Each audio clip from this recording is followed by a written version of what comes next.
श्री स्वामी समर्थ मैत्रिणींनो, तर आज आपण ह्या व्हिडिओमध्ये पाहणार आहोत प्रदोष व्रत कसे करायचे, संपूर्ण माहिती। त्यामुळे व्हिडिओ अजिबात स्किप करू नका। तर भगवान शिवशंकर यांना आपण भोलेनाथ सुद्धा म्हणतो, तर लवकर प्रसन्न होणारी देवता म्हणजेच महादेव। तुम्ही जर सगळ्या प्रकारचे व्रतवैकल्य, उपवास, सेवा करून जर थकलेले असाल तर हे व्रत तुम्ही करू शकता। तर अशा वेळी भगवान शिवशंकराचं अत्यंत प्रभावी असं व्रत म्हणजेच प्रदोष व्रत। आपल्या मनातील मनोकामना पूर्ण तुम्ही करू शकता हे व्रत केल्याने, किंवा जी काही तुमची अडलेली कामं असतील ती सुद्धा ह्या व्रताने पूर्ण होणार आहे। असं म्हणतात की तुम्ही प्रदोष व्रत जर केलं तर 3 प्रदोष व्रत होण्याच्या आधीच तुमची जी काही इच्छा असेल तर ती पूर्ण होते असं म्हटलं जातं। पण शेवटी काय, श्रद्धा आणि विश्वास महत्त्वाचा आहे। तर प्रदोष व्रत करताना काही नियम आहेत, काही अटी आहेत, तरी ते मी सांगणार आहे। आणि प्रदोष व्रत हे कोणीही करू शकतं, असं काहीही कोणतंही बंधन नाही। प्रदोष व्रत हे तुम्ही 11 किंवा 21 असंही करू शकता, किंवा आयुष्यभरासाठी सुद्धा प्रदोष व्रत केलं जातं। ह्याचे 2 प्रकार आहेत, एक 11 किंवा 21 करू शकता, किंवा आयुष्यभरासाठी म्हणजे जोपर्यंत तुम्ही आहात तोपर्यंत हे व्रत सोडायचं नाही। आणि प्रदोष व्रत जर तुम्ही संकल्प करून करणार असाल तर फक्त पहिल्याच दिवशी जेव्हा तुम्ही चालू करणार आहे तेवढ्याच दिवशी फक्त संकल्प करायचा आहे, परत परत संकल्प करायचा नाही।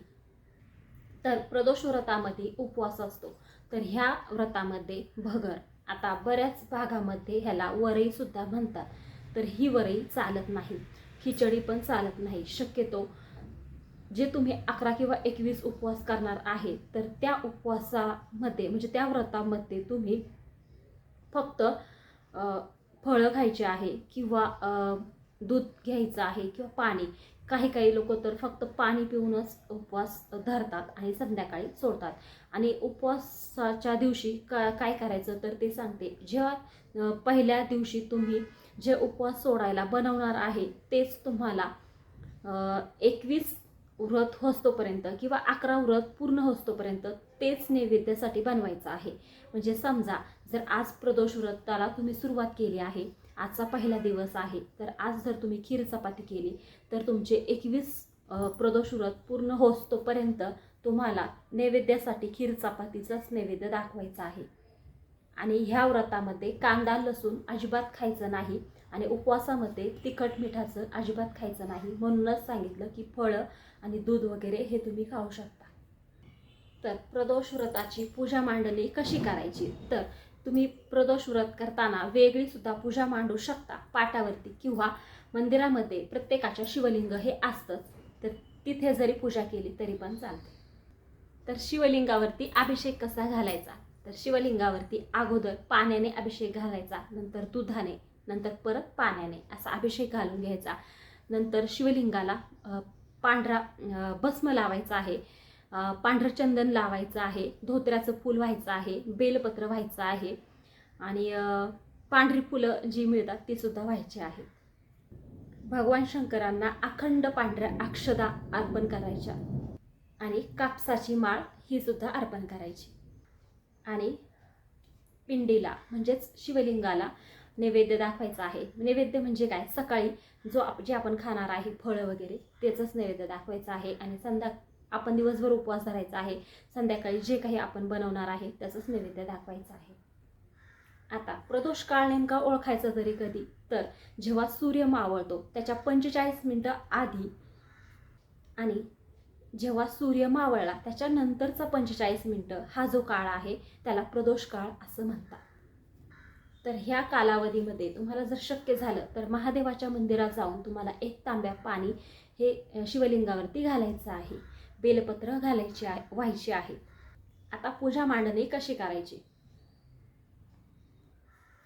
जर तुम्ही मंदिरातच शिवलिंग जर असेल आणि वेगळी जर पूजा मांडणार जर नसाल तर आहे तशी पूजा करा। पण जर वेगळी पूजा मांडायची असेल, शक्यतो वेगळी पूजा मांडा, कारण जरा बरं वाटतं। तर वेगळी पूजा मांडायची तर पाट ठेवायचा किंवा चौरंग ठेवायचा, आणि त्याच्यावरती पांढरं वस्त्र अंथरून घ्यायचं, त्याच्यावरती पहिला आपल्याला दिवा लावून घ्यायचा, दिव्याची पूजा करायची सगळ्यात अगोदर. कारण म्हणतात की देव दिव्याशिवाय अन्नसुद्धा ग्रहण करत नाही, किंवा दिव्याच्या साक्षीने जी काही आपण पूजा करतो तर ती पूर्णत्वास जाते असं म्हणतात. त्यामुळे जे काही आपण कार्य करणार आहे तर दिवा लावूनच, दिव्याला साक्ष ठेवूनच ती केलं जातं. त्यामुळे अगोदर पाट मांडायचा, त्याच्यावर पांढरं वस्त्र अंथरायचं, त्याच्यानंतर शिवलिंगाची स्थापना करायची दिवा लावल्यानंतर. त्यानंतर जपमाळा असेल तर ती ठेवायची, महादेवांचा फोटो असेल शंकर पार्वतीचा तो सुद्धा ठेवून घ्यायचा आहे असेल तर. आणि जर शिवलिंग नसेल तर तुम्ही वाळूची शिवलिंगसुद्धा काढू शकता, किंवा मग फोटो जरी ठेवला तरी पण चालतो. आणि तिथे आपल्याला पांढरी फुलं अर्पण करायची आहे, बेलपत्र व्हायचे आहेत, आणि बाकी धोत्र्याचं फूल मिळतं ते सुद्धा घालायचं आहे. आणि प्रसादासाठी जे काही फळे असतील ते ठेवायचे आहे. झालं, धूप दीप अगरबत्ती रांगोळी छान अशी काढायची आहे. आणि संध्याकाळी नैवेद्य दाखवायचं आहे. जे काही बनवणार आहेत ते 11 किंवा 21 प्रदोष व्रत तुम्ही जे करणार आहात तोपर्यंत, त्या दिवसापर्यंत तेच करायचं आहे. जे पहिल्या दिवशी करणार आहेत तेच करायचं आहे शेवटपर्यंत. आता उद्यापन कसं करायचं तर ते थोडक्यातच सांगते. तर उद्यापनाच्या दिवशी छान असा स्वयंपाक बनवायचा आहे, आणि एका जोडप्याला जेवायला घालायचं आहे. तर एका जोडप्याला का तर म्हणतात शंकर पार्वती असं आपण जेव घालू शकतो.